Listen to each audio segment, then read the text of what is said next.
Alright guys, today we have more PlayStation news, rumors, and leaks to go over and discuss. We have a few different topics we're going to be covering today, so before we get into these topics, do me a favor, make sure you leave the video a like if you do enjoy it or find it informative, and be sure to hit the subscribe button as well if you're new here to the channel.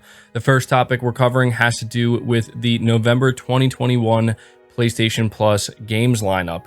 Over on the official PlayStation Twitter account, they tweeted this on October 28th. November's PlayStation Plus lineup is almost here. Knockout City, First Class Trouble, and Kingdoms of Amalur: Re-Reckoning are available on November 2nd. On top of that, they say 3 immersive PSVR titles are to join the PlayStation Plus titles dropping on November 2nd, celebrate the platform's 5th anniversary with The Persistence, The Walking Dead Saints and Sinners Standard Edition, and Until You Fall. So there's been a lot of conversation surrounding this lineup. A lot of people are not happy with it. A lot of people are happy with it. And so I guess to be objective here, we can all at least agree that this month in particular, getting those extra VR titles is a nice bonus, but this seems to be one of those months where it's really going to differ from person to person. Some people are going to look at a game like Knockout City and be like, oh, I wanted to try that, so I'll play it. Same thing with a game like First Class Trouble. Kingdoms of Amalur, apparently that's a really good title. People, I think, are happy about that. I've heard really good things about The Persistence. It's worth noting that The Persistence is actually a game that was made by the newly acquired first-party studio Firesprite. They did make The Persistence, and if I'm not mistaken, you can play that without a PSVR headset. They've made it so you can actually play that game regularly. So if you're interested in knowing what Firesprite has created so far with a game like The Persistence, you will have access to that. So all in all, really can't complain too much. You're getting a lot of value here. Obviously, if you don't have a PSVR headset, you're not getting all of that value, but you guys can let me know your thoughts on the November 2021 PlayStation Plus lineup down below. The next topic we're talking about really quickly has to do with Knockout City. Since this is one of the PlayStation Plus titles, they are bringing some pretty significant updates for the PS5 version. So the PS5 version of this game will run at native 4K at 60 frames per second or at 1440p upscaled to 4K at 120 frames per second. Elsewhere, Knockout City features improved graphics and lighting effects with new features such as area lights, ball lights, particle lights, improved global illumination, and local light shadows. So there you go. Wanted to be sure to let you guys know about that. But the next topic talks about how many units the PlayStation 5 has shipped so far and how pretty much Sony is just doing very well when it comes to the PlayStation division in particular. They're setting new records. That seems to be something that is consistently happening. Reading from PlayStation Lifestyle, Sony Group has published its financial report for the second quarter of fiscal year 2021, ended September 30th, revealing that it shipped an additional 3.3 million PlayStation 5s over the last quarter. Since its release in November 2020, PS5 has shipped 13.4 million units to date. In the same quarter, Sony shipped 0.2, so that's 200,000 PS4s, bringing the console's lifetime total to 116.6 million units to date. Continues here by saying that on the software side, 76.4 million video games were sold on the PS4 and PS5 during the quarter, out of which 7.6 million were Sony published games. PlayStation Store posted its biggest second quarter revenue ever, raking in more than $2.86 billion. PlayStation Software and Services also saw its biggest Q2 revenue ever, with over $4.03 billion made. A total of 104 million monthly active users spent an average of $36.27 on PSN over the last 3 months. Overall, PlayStation experienced its best Q2 ever, with $5.86 billion in revenue between July and September 2021. Currently, PlayStation is Sony's biggest revenue driver, accounting for 27% of the pie during the quarter.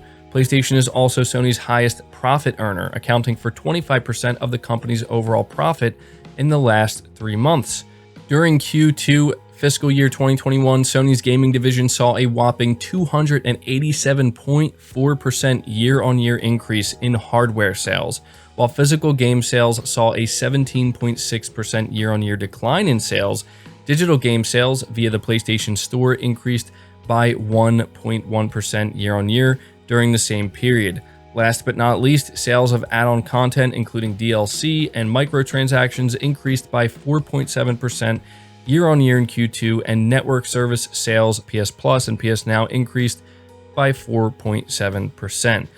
So what this boils down to, and what you need to know if you're just a PlayStation fan who doesn't really care too much about these numbers and you don't want to pay too much attention to them, that's not what's important to you. What's important to you are the games and the games that Sony's developing. Well, this is good, and you can rest assured that it's good news, because the PlayStation division is doing incredibly well, and they are breaking records, setting new records. They are doing this during a time when I think people are feeling very good about the direction that Sony is, I don't want to say headed in, because they've already been forging this path, but they're continuing down this path of just great, high quality games from very talented studios.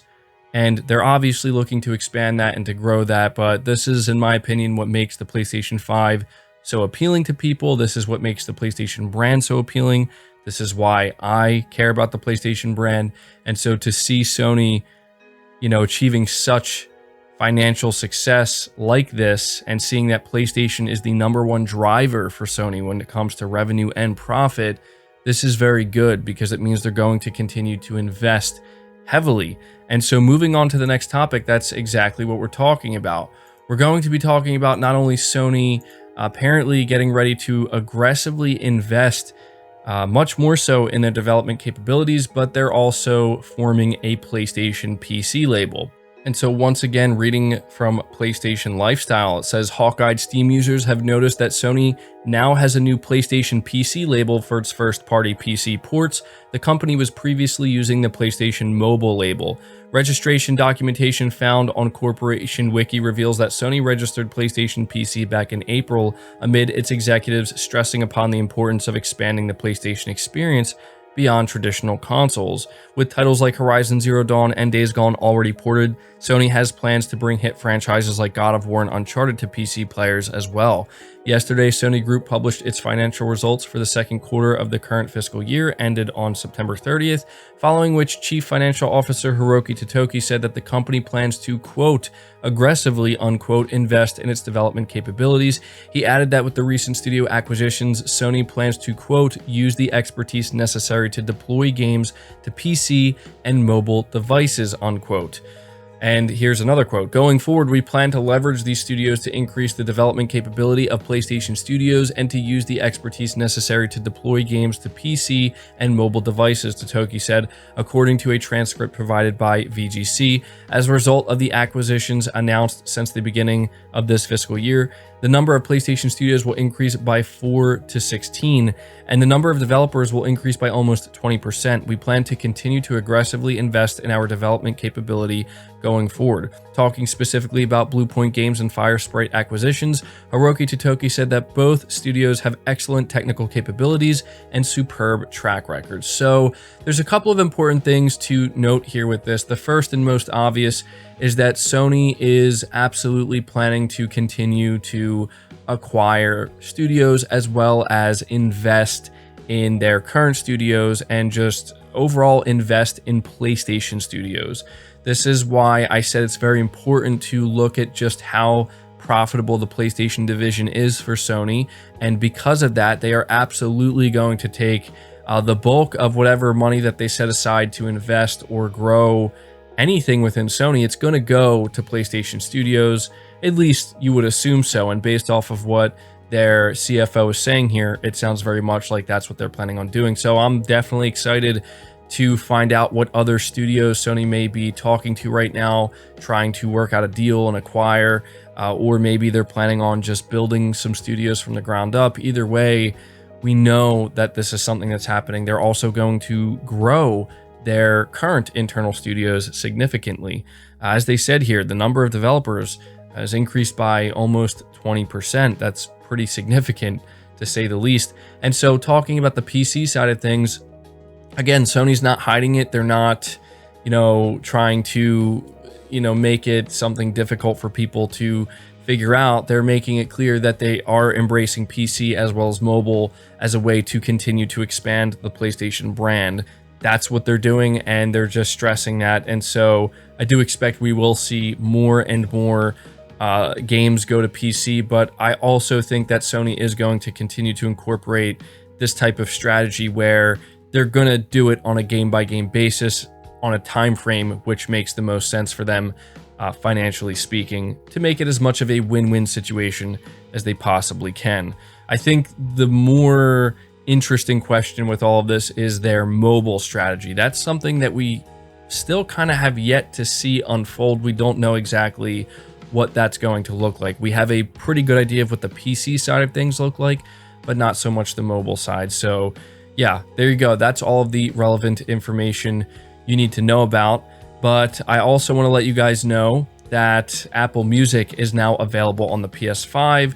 This was a kind of random update, but one that I think is going to be pretty significant for a lot of players. And so again, reading from PlayStation Lifestyle, players can now choose from more than just Spotify to stream music on their PS5s. The PS5 has become the first console to offer Apple Music subscribers the chance to use the service on the same device as they're playing their games. Those with an Apple Music subscription have access to over 90 million songs that can be used as background music during a game, as well as being able to view music videos in the app. Just like with Spotify, those waiting to use Apple Music to play background music can either start the app before they jump into a game or start it during the game. So there you go. Again, like, this is something that I think a lot of people were excited to see announced and happy to see announced. And if you have a PS5 and you're subscribed to Apple Music, now you have more than just one option when it comes to listening to music straight through your PS5.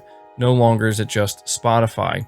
The final topic that we're going to be discussing in this video talks about PlayStation VR 2. There's a rumor that claims it will in fact be backwards compatible with PSVR games. This is reading from PlayStation Universe. Sony's upcoming PSVR 2 headset will reportedly be backwards compatible with PSVR games, according to a verified Reset-era tipster, The Nexus. This is despite previous reports that the new PSVR headset won't play titles from Sony's original virtual reality device. However, given that Sony is dishing out 3 PSVR games with the PS Plus November 2021 lineup, it would make sense that PSVR 2 is able to play legacy content. Sony hasn't announced a PSVR 2 release date yet, and we don't actually know what the device looks like. However, the format holder has given us a look at the new controller, which will be using haptic feedback and adaptive triggers, much like the DualSense. But there you go. We have somebody from the Reset-era forums that is verified and apparently known to have some information occasionally, known as the Nexus. And they are saying that PSVR 2 will be backwards compatible. And I have to admit that the timing of this does make sense when you do look at the fact that Sony's just giving out all of these PSVR games. It would be a strange thing to do that, to then turn around and say, hey, none of these games are going to be backwards compatible. I mean, this is still a rumor. We're going to have to wait for official confirmation, but I think a lot of PlayStation VR owners will be very happy to hear that PSVR 2 is backwards compatible, if that's in fact what it will be, and hopefully it will. But that's going to do it for this video, guys. I hope you did enjoy it. I hope you did find it informative. Be sure to leave it a like, subscribe if you're new, hit the bell notification icon, and feel free to share this video out on top of all that. But until next time, guys, take care.